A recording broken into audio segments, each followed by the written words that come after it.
नमस्कार, जय जय राम, जय सिया राम, जय हो बागेश्वर धाम सरकार, जय हो हनुमान जी महाराज। मेरे प्यारे सभी दर्शकों, आज की इस वीडियो में एक लड़की का बहुत ही जबरदस्त और हैरान कर देने वाला वाक्य मैं लेकर के आया हूँ कि एक लड़की आखिर वह ऐसे कैसे अजीबो गरीब जानवर बन जाती। आखिर उस लड़की ने अपने माँ बाप के साथ ऐसा कौन सा काम किया कि जिसके वजह से भगवान का ऐसा कहर उस लड़की के ऊपर बरसता है कि जिसको देख करके सुन करके वाकई आपकी रूह कांप जाएगी। इसलिए आप इस वीडियो के अंत तक अवश्य ही बने रहेंगे। मुझे पूरा विश्वास है कि यदि आप भगवान पर भरोसा करते हैं, विश्वास करते हैं, तो आप इस वीडियो के अंत तक बने ही रहेंगे। तो बस देरी किस चीज़ की है, चलो ना इस वीडियो को शुरू ही कर देते हैं। तो एक बार की बात है कि एक गांव में एक छोटा सा परिवार था, जिस परिवार में केवल मात्र 3 लोग थे, एक माँ बाप और उसकी इकलौती एकमात्र बेटी।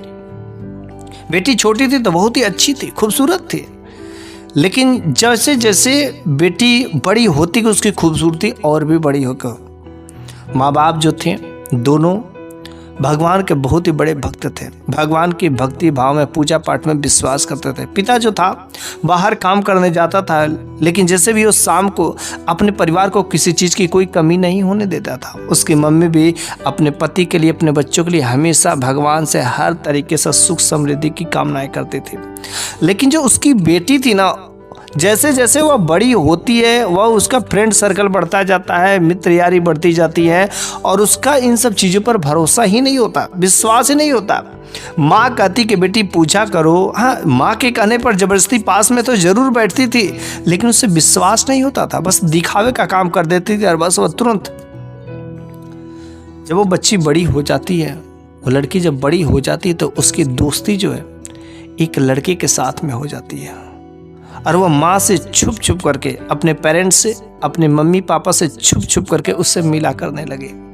उसके दोस्त यार जानते थे कि हाँ वह उस लड़के के साथ में रहती है, लेकिन उसके मम्मी पापा को ये बातें पता ही नहीं था। वह हर तरीके का वो गलत काम जो करना चाहिए था सारे के सारे वो हदें पार कर देती। लेकिन मम्मी पापा तो बस उन लोगों को इतना ही भरोसा था कि मेरी बेटी अच्छा काम करे, मेरी बेटी पढ़ने जा रही। और ऐसे कई सारे हमारे भी घर समाज में ऐसे लड़के और लड़की हैं जो माँ बाप के आंखों में धूल झोंकते हैं। मैं तो कहता हूँ कि एक बार अपने उस बच्चों पर इतना भरोसा मत करो, कभी भी उनको चेक भी कर लिया करो, कभी उनका जाँच पड़ताल भी कर लिया करो, कभी उनका बैग, कभी उनका जो चीज़ें जो इस्तेमाल करके देख भी लिया करो, कहीं कोई फाल्ट तो नहीं है। आपका हक है, लेकिन जिस दिन बच्चा आपके हाथ से निकल जाएगा उस दिन आप अपने बच्चे को खो जाएंगे। और ठीक ऐसा ही हुआ कि जो वह बेटी थी, वह लड़की थी, वो अपने माँ बाप के आंखों में धूल झोंकती थी, लेकिन उस माँ बाप को अपने बेटी पर बड़ा ही भरोसा था, बड़ा ही विश्वास था। पढ़ने जाती थी लेकिन स्कूल नहीं, बल्कि बस वो तो पार्टी में निकल जाती थी, पैसे लेती, इधर उधर बहाने करके पैसे उड़ा डालती, लेकिन उस माँ बाप को कोई नहीं जानता था। वे दोनों माँ बाप भगवान के बड़े ही भक्त थे। और एक बार का ऐसा समय आ जाता है कि नवरात्रि जो 9 दिन का समय आता है, तो नवरात्रि का 9 दिन वो दोनों माँ बाप जो है व्रत रहते हैं। तो उसने बेटी से कहा कि देखो बेटी, नवरात्रि का समय चल रहा है और इस नवरात्रि के समय में तुमने जितने सारे गलत काम किए, सारे के सारे गलतियों को माफ़ी मिल सकती है अगर तुम माता दुर्गा के सामने जो है हर चीज़ों को, अपने गलतियों को जो मान लेती हो। वह लड़की नवरात्रि का समय था, पिता से थोड़ा सा डरने वाली थी, बाप से डरने वाली थी, इसलिए बाप ने भी कहा था कि तुमको अब कहीं पर कोई बाहर जाना नहीं है, हाँ जाना है तो तुरंत चले आना है और अपना ये पूजा पाठ और इस समय जितना अधिक से अधिक अपने मम्मी के साथ में रहोगी, भगवान के दरबार में रहोगी, तुमको उतना ही सद्बुद्धि मिलेगी। लेकिन वह लड़की जो है अपने पापा के कहने पर जबरदस्ती बैठती थी।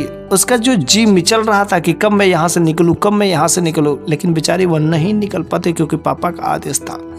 ऐसे करते करते वो 8 के 8 दिन तो बीत जाते हैं। 9वें दिन रहता है, जब लास्ट दिन रहता है तो पापा ने कहा देखो बेटी, आज जो है माता दुर्गा का नवरात्रि का आखिरी दिन है और इस दिन जो है लंगर चलेगा, गरीब लोगों को हम लोग भोजन खिलाया जाएगा, हर चीज़ें काम किया जाएगा, लेकिन शाम के समय में बिल्कुल तुम्हें कहीं पर कोई जाना नहीं है, कहीं पर कोई गलती नहीं करनी। और आज के दिन खास तरीके से कोई गलत काम ऐसा मत करना, किसी प्राणी को कोई कष्ट मत देना, हर चीज़ अच्छा ही अच्छा करना अपने तरफ से। वह बेटी कहती ठीक है पापा, कोई ऐसा मैं गलत काम करूँ, क्या आपको मुझ पर भरोसा नहीं है?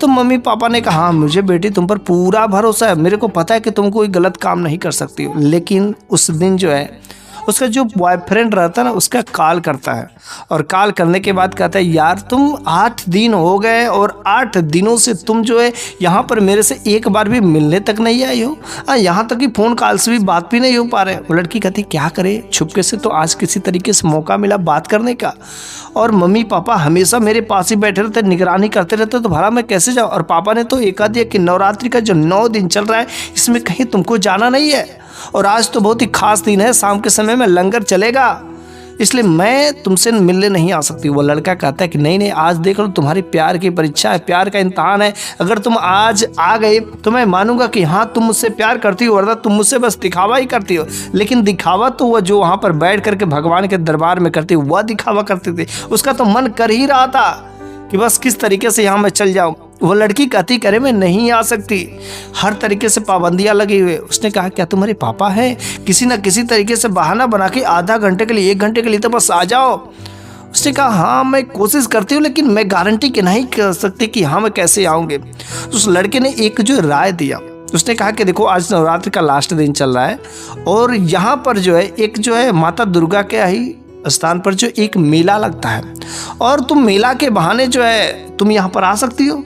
उस लड़की के दिमाग में यह विचार आ जाता है, फ़ोन कट करती है और तुरंत वो अपनी मम्मी के पास में जाती है, और मम्मी से कहती कि मम्मी देखो ना, आज वैसे शाम के समय में लंगर तो चलाना ही है, गरीबों को खाना खिलाना ही है, आज देखो ना बहुत अच्छा मेला भी लगता है, और वहाँ पर उस जगह पर माता दुर्गा के स्थान पर क्यों ना हम अपने सहेलियों के साथ में चले। बस मम्मी कुछ देर के लिए 1 घंटा क्या मेरे को समय दे सकती, बस मैं जाऊँगी और वैसे चली आऊँगी।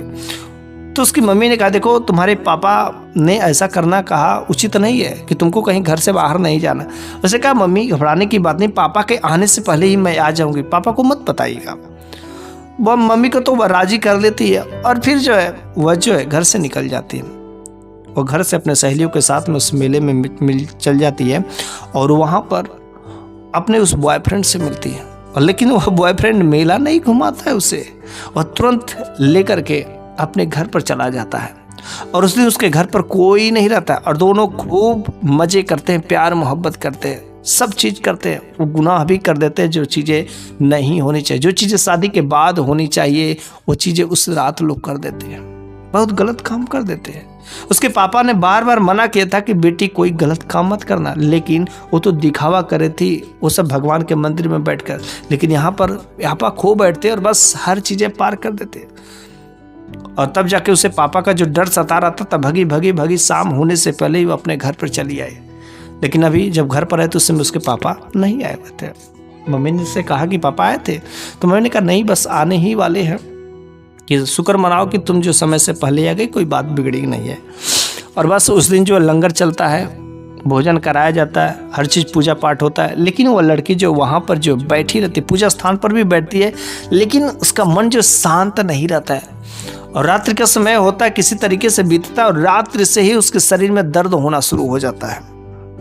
सुबह होते होते उसके शरीर में बहुत ऐंठन शुरू हो जाती है, चीखने लगती है, चिल्लाने लगती है, उसके शरीर का दर्द बढ़ना शुरू हो जाता है।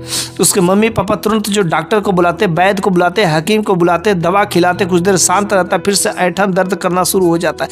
1 दिन होता है, 2 दिन होता है, 3 दिन होता है, और गजब की बात तब हो जाती है कि एक दिन रात के समय में उसके शरीर में बहुत ही तेज दर्द होता है, और ऐसा लगता है कि उसका शरीर फट जाएगा, उसके कपड़े फटने लगते हैं, और देखते ही देखते उसका शरीर जो एक अजीब बेजुबान जानवर में बदल जाता है।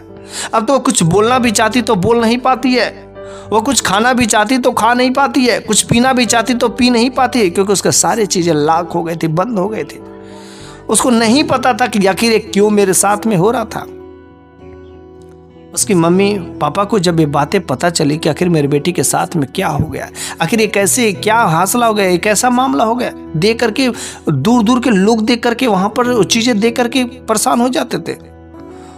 उसकी मम्मी तो ये चीज़ें जानती थी। उसके पापा ने कहा कि अरे मेरी बेटी ने कोई गलत काम तो नहीं किया था ना, आखिर नवरात्र के लास्ट दिन में ऐसा कोई माता दुर्गा का श्राप तो नहीं पड़ गया ना, क्या आखिर मेरी बेटी ने गलती किया, कुछ गलत काम किया ही किया है। वह भगवान से विनती करते रहे, लेकिन क्या करे, वह बेटी ने इतना बड़ा गलत काम कर दिया था जो नहीं करना चाहिए।